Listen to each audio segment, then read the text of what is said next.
Here we go.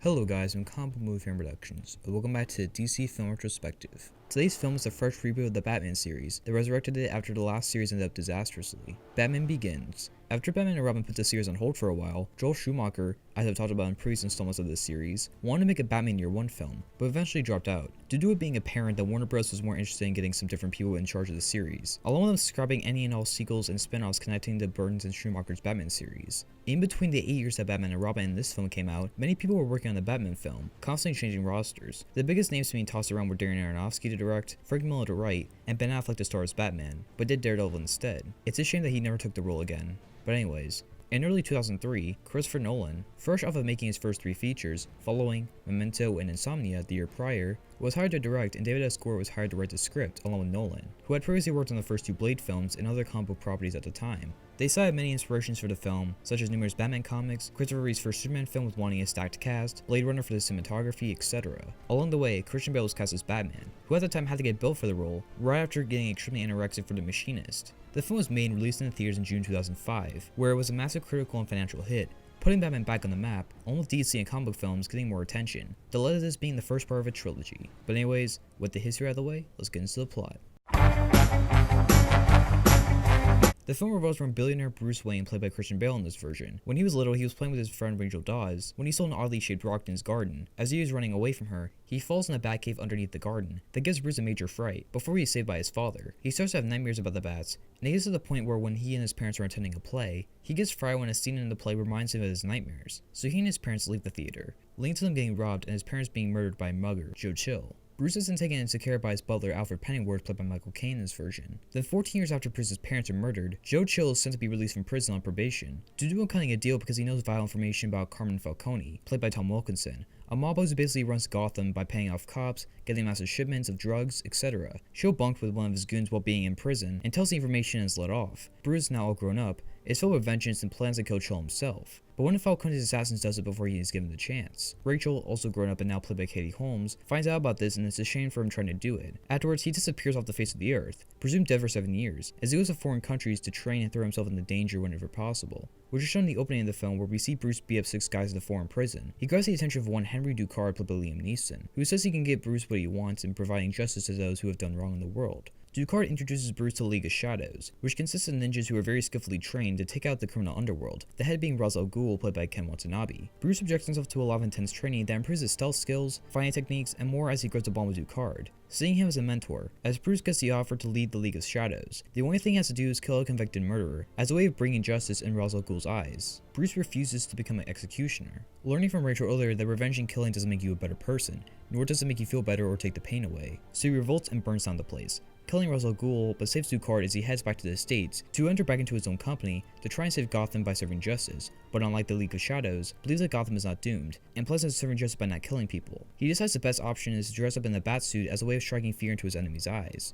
As he and Alfred set up a Batcave, as Bruce also teams up with the tech specialist who works at Wayne Enterprises, Lucius Fox, played by Morgan Freeman. He gives Bruce all the tech, body armor, and gadgets he needs, along with giving him a Batmobile, or should I say Bat Tank. Bruce's main goal is to go after the head mob boss of Gotham, Falcone. Bruce, now going by Batman as a vigilante, with a very grovelly at times voice, starts to threaten Falcone's employees, forcing him to give up information relating to Falcone. Meanwhile, Falcone is shipping drug shipments to Dr. Jonathan Crane, who runs the insane asylum of Gotham, Arkham Asylum, played by Cillian Murphy. He works with Falcone and Crane getting to experiment on Falcone's members that get arrested and in trouble with the law, as Crane does them insane so they don't go to jail. Crane tortures his patients by creating a fearing gas that shows you your worst fear and makes you go insane. Crane does this as he puts on a burlap sack and calls himself the Scarecrow. Rachel sees through Crane as he wants Falcone to axe her, seeing as she's an idealist and can't be paid off. As this is happening, Batman infiltrates Falcone during a drug shipment, as he easily takes out the guards and gets arrested for it. This is helped by Batman teaming up with one of the few good cops of the city, James Gordon, played by Gary Oldman, who gives information about the city to Batman,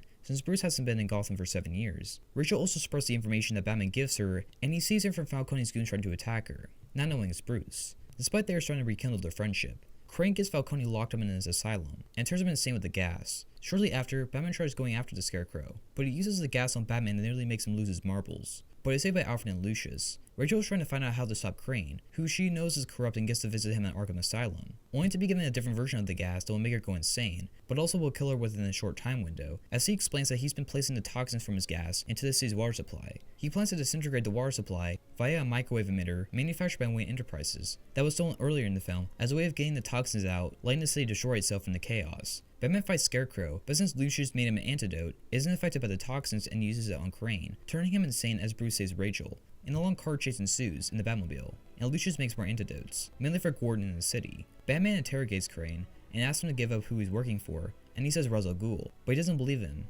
But at Bruce's birthday party, it's revealed that Ducard came to Gotham and it's the real Ra's al Ghul, and the other one that was killed was a decoy. The water supply idea is still a go, considering Crane wasn't the head of it, as Ra's burns down the Wayne mansion, and Batman goes to stop Ra's. People are terrified of Batman from the toxins as he battles some thugs and saves Rachel again, accidentally revealing he's Batman to her as Gordon blows up the monorail in the city that Ra's is carrying the Almeida in. As Batman and Ra's fight in the monorail, with Ra's being defeated and Batman saying, I won't kill you, but I don't have to save you. As the monorail gets destroyed, killing Ra's as his day is saved. The movie ends with Bruce planning to rebuild his life, with buying his company back and rebuilding his mansion, as Rachel and him fall in love. But Rachel realizes she can't be with him because he's Batman, but will wait till he's run his course as Gordon becomes the commissioner and gets a bat signal for whenever he or the city needs Batman, as the film ends with him getting another chase on this Joker character as he glides into the night as credits roll. To start off with, this film gives us, in my opinion, the best version of Batman we've seen on screen. Nolan and Goyer did a great job of making you care for Bruce Wayne along with Batman. The film shows us the struggle of having to keep these personalities separate, and his identity is secret. Aspects that weren't explored in any other Batman version, but enough about comparing this version of Batman to other Batmans. The film makes Gotham its own personality, and shows how grimy it is with all the mob bosses and shady cops, but you see from our main characters that there's still hope left, and that trusts the characters because their motivations are explored quite well. The acting is top notch for the most part from everybody. Christian Bale makes Batman into his own, although being the slick Bruce Wayne. Michael Keaton's the best Alfred we've seen on screen by far, and still being the nice butler, but having more of an edge to him, and isn't just a yes man. Gary Oldman is good as Gordon, but he doesn't get much to do here. Morgan Freeman provides the levity of the film's Lucius Fox very well, and he explains how Batman gets all of his gadgets from. Liam Neeson is a pretty decent mentor at first to Bruce, and the villain twist actually works for this film. Hans Zimmer's score is very good, really capturing the dark and epic skill that this Batman brings. The production design is really good. The film for the most part combines the comic book elements and the realistic elements better than most comic book films of this scale. The writing and directing are excellent, with Nolan's very persistent and unique direction of Batman and his world, and both him and Gordon writing a script that engages you from beginning to end, and is consistently entertaining along with having some snappy dialogue. This is one of those comic films that really redefine the comic book genre, and it's one of my favorite DC films I've covered so far in the retrospective. It's a really solid film to say the least. I don't have many issues with this film, but there are a couple that really stick out. The biggest issue I have with the film is with the action. It's shot, edited, and choreographed terribly. This is really the only weak spot for Nolan's direction, in my opinion, considering this was his first big Hollywood film. But still, why does every action scene look like it was shot from a fan film? It shows Batman swinging his arms and bad guys slowly falling to the ground. Luckily, this is a problem that was fixed with the sequels. Another issue is with some characters not getting the best development, mainly with Rachel and Crane. Katie Holmes and Cillian Murphy do a good job as their characters and have some standout scenes, but I didn't feel like their characters were fully explored, especially with Rachel's forced romance to Bruce in the last scene of the film. It totally felt out of place. Christian Bale does a really good job as Batman, and I don't mind his voice that much, because of having growing up with this version and all the memes that came with it, but his voice does constantly change pitches from scene to scene as the Cape Crusader himself, and it did bother me at times. Another problem that would be fixed with the sequels. Lastly, the third act fell off from the rest of the film. I still really enjoy it, but it goes from a very realistic detective story to having to stop a washing machine that's going to vaporize Gotham's water supply that's on a monorail. It felt a little abrupt. Overall, Batman Begins is a great film that stands out amongst the superhero genre, with it being dramatic enough to where you care about the characters and the world, but still has a blockbuster spectacle you're looking for, from solid acting, memorable score, really good cinematography, great production design, nice pace, and so much more, all held together by the help of great writing, and a director with a vision that revitalized his character for a generation. There are a couple issues with the action structuring, a couple characters, and total inconsistency, But I personally love this film, and I can't wait for more from this trilogy. I give Batman Begins an A, a 9.5 out of 10, and a must-watch recommendation. So that's Batman Begins. What do you guys think about it? Leave your thoughts in the comments, and please don't forget to like and subscribe for more content. I'm Combo Movie Film Productions, and this is the last DC Film review, because justice needs to be served.